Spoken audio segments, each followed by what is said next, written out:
இதே ஏன் தினகரன் பரவாயில்ல. அறிவாலயத்துக்கு போய் திமுகவோட சேர்ந்தா நீங்க என்ன சார் கேட்டிருப்பீங்க? என்ன சார் பேர்லயே அம்மா மக்கள் முன்னேற்ற கழகம்னு வச்சுக்கிட்டு, கொடியில ஜெயலலிதா படத்த போட்டு, இவர் எப்படி சார் அறிவாலயத்துக்கு போனாரு? கேட்பீங்களா, கேட்க மாட்டீங்களா?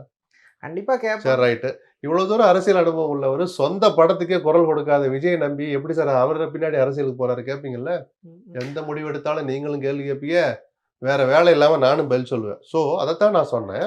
4வது ஆப்ஷன் ஒரு ஒண்ணு இருந்தது. தனிச்சு நிக்கிறது. தனிச்சு. 5வது ஆப்ஷன் ஒண்ணு இருக்கு. தேர்தலையே புறக்கணிக்கிறது.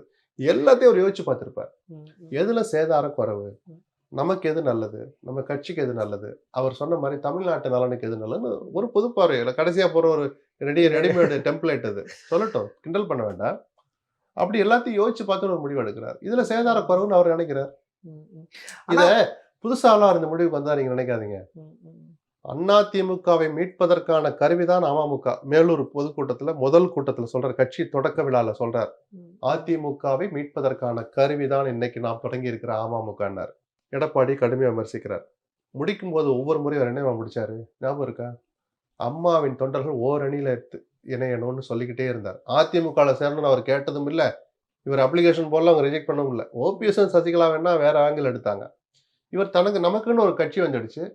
ஆனா நம்மலாம் ஓரணியில இருக்கலாம். அதுல எனக்கு எந்த மாற்று கருத்து இல்லைங்கிறத சொல்லிக்கிட்டே தான் வந்தார். அம்மாவின் தொண்டர்கள். நேத்து எடப்பாடி சொன்னார் இல்லையா, நாங்கெல்லாம் அம்மாவின் பிள்ளைகள். இத தினகரன் ஆரம்பத்திலிருந்தே சொல்லிட்டு இருக்கிறார்.